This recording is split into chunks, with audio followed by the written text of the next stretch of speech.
All right, TTT athletes, in this video, we're gonna talk about isometric pin pulls. More specifically this week, we're doing snatch position from the mid-thigh. So we like to put these in training sometimes as like primers to really ramp up the nervous system and make sure that you're creating tension in positions that are really kind of difficult to get a lot of speed and power through. So with the mid-thigh snatch position pin pull, that's one of the most powerful positions when doing a snatch, but oftentimes we'll see people kind of pass through that range of motion or that part of the pull where they're not really getting like the most, the highest impact they can out of generating as much power as possible through the hips, mainly because their hips aren't firing correctly. So we like to do isometric pin pulls to really practice creating tension and getting your hips and glutes and all that tension created and firing, so that when you move into something like a power snatch or a squat snatch, you feel like that part of the pull is really firing well and warmed up. So what we're looking for is grabbing a bar and then getting some form of stationary object that you can push the bar into to create tension. So if you have safety bar arms,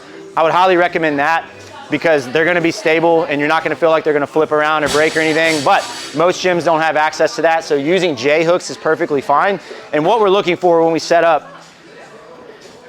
grab your snatch grip, or at least the distance of the grip that you can grab without actually having your hands run into the J hooks. You're gonna set up underneath the J hooks and then test it out to make sure that everything is nice and stable. So start with light tension.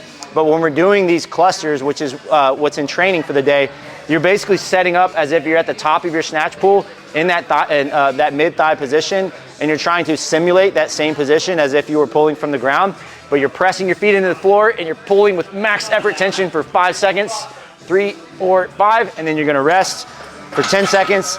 After doing 2 or 3 of these, it should actually get pretty tiring. You should feel slightly fatigued when doing it because you're pulling with max effort, max tension. You're trying to basically rip the rig out of the ground when doing this. So to show you again, set up underneath the J hooks, make sure they're set, pressing in the floor. Max effort tension, and really getting your nervous system ramped up so that when you go into the snatches, you're gonna feel very powerful moving the bar through the hips. Good luck.